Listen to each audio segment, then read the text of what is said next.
अकाल मृत्यु क्या है?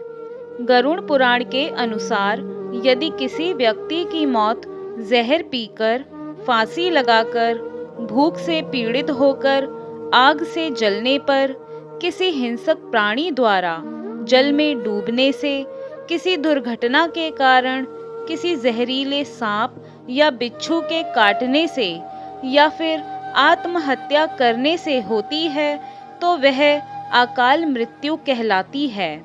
अकाल मृत्यु वह स्थिति है जब शरीर का नष्ट हो जाता है लेकिन आत्मा संसार में ही बनी रह जाती है। आप और हम देखते हैं कि आए दिन लोग सड़क दुर्घटना या फिर किसी आपदा का शिकार हो जाते हैं और अपनी जान गंवा बैठते हैं। ऐसी मौतों को धर्मशास्त्रों में अकाल मृत्यु का दर्जा दिया गया है। आइए जानते हैं अकाल मृत्यु किसे और क्यों होती है। एक अटल सच्चाई है कि इस धरती पर जिस भी प्राणी ने जन्म लिया है उसकी मौत होना तय है। यह एक ऐसा सच है जिसे बदला नहीं जा सकता। हम सभी जानते हैं कि पृथ्वी लोक में प्राणियों की संख्या इतनी है कि हर दिन किसी न किसी की मृत्यु होती रहती है और ये जरूरी भी है। प्राचीन प्राणी जाएगा तो एक नए प्राणी का सृजन होगा। मृत्यु के बाद सब परमात्मा की शरण में जाते हैं लेकिन ये सब पर लागू नहीं है।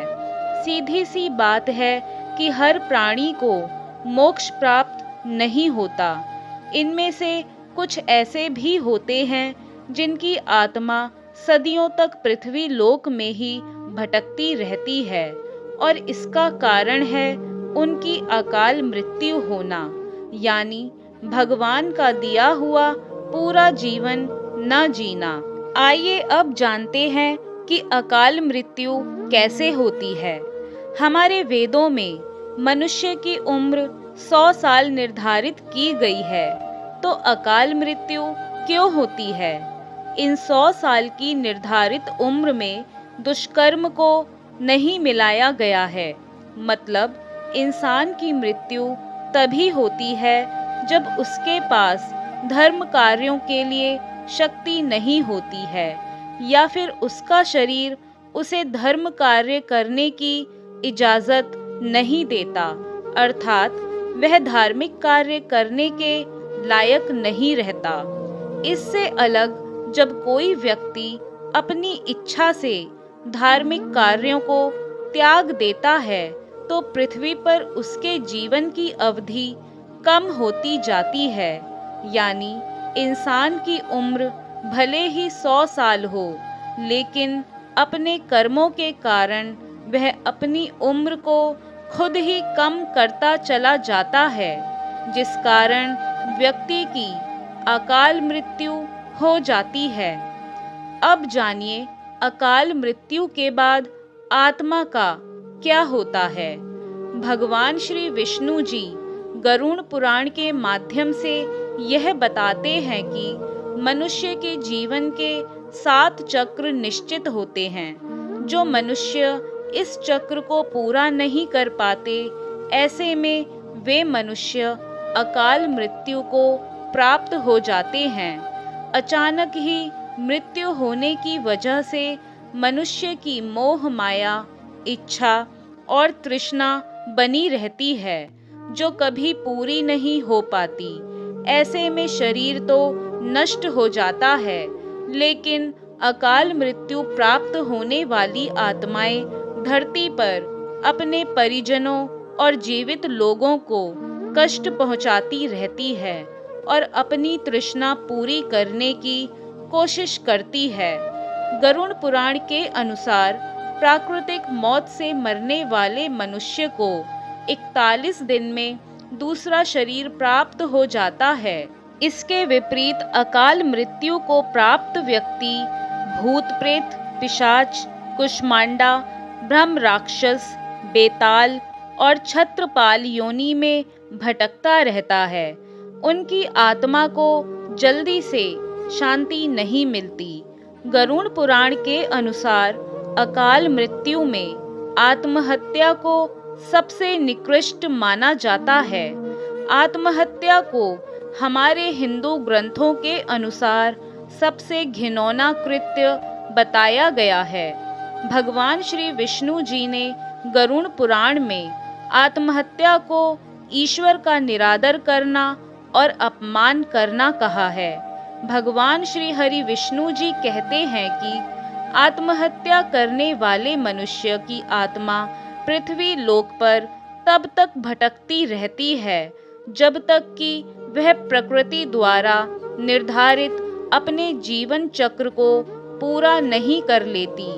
ये घोर कृत्य एक किस्म की सजा है।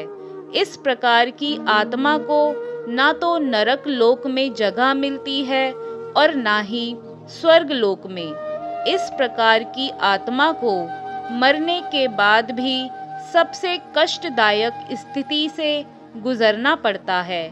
यह आत्माएं अंधकार में तब तक भटकती रहती है जब तक कि उन आत्माओं का प्रकृति द्वारा निर्धारित जीवन चक्र पूरा नहीं हो जाता।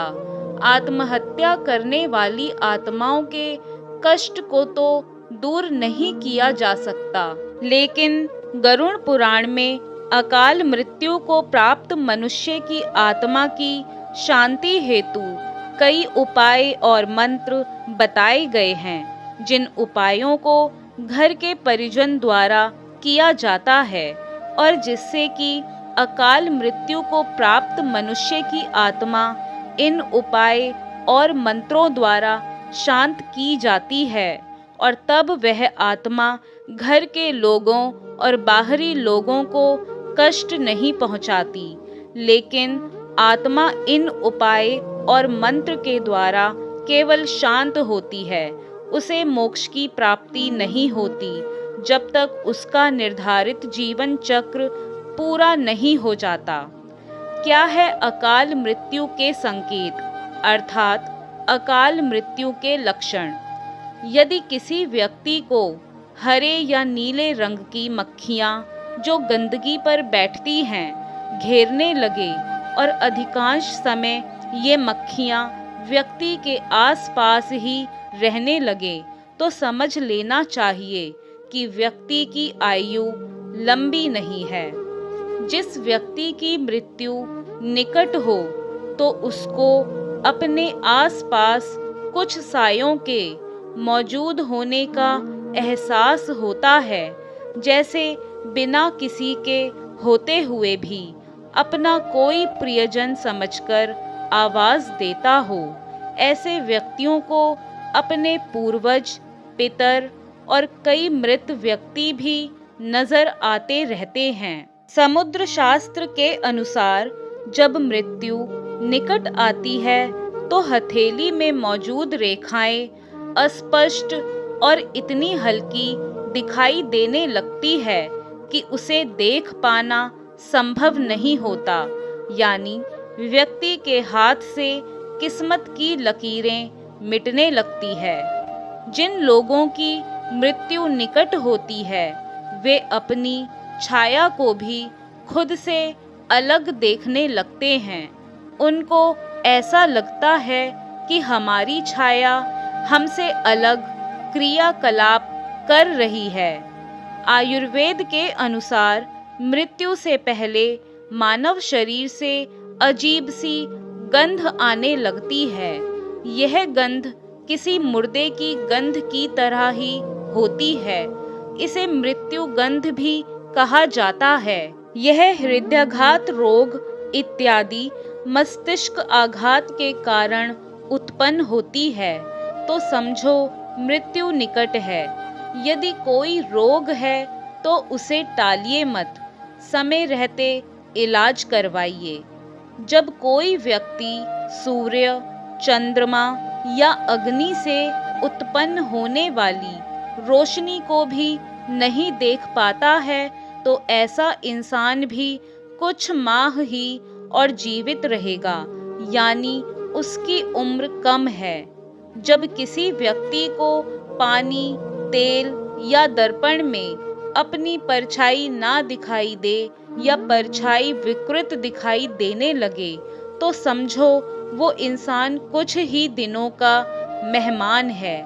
जब कोई व्यक्ति नशा, रोग, अत्यधिक चिंता या अत्यधिक कार्य करता है तो उसके भीतर के सभी नाड़ियां आदि कमजोर हो जाते हैं। ऐसे व्यक्ति की आंखों के सामने उठते समय, बैठते समय या किसी भी समय बार बार अंधेरा छा जाता है। ऐसे व्यक्ति की भी मौत नजदीक होती है। आशा करती हूँ गरुड़ पुराण के अनुसार अकाल मृत्यु से जुड़ी जानकारी आपको पसंद आई होगी। वीडियो पसंद आई तो वीडियो को लाइक, शेयर, कमेंट करना ना भूलें और अगर आप हमारे YouTube चैनल पर पहली बार आए हैं तो हमारे चैनल को सब्सक्राइब भी कर लें। धन्यवाद।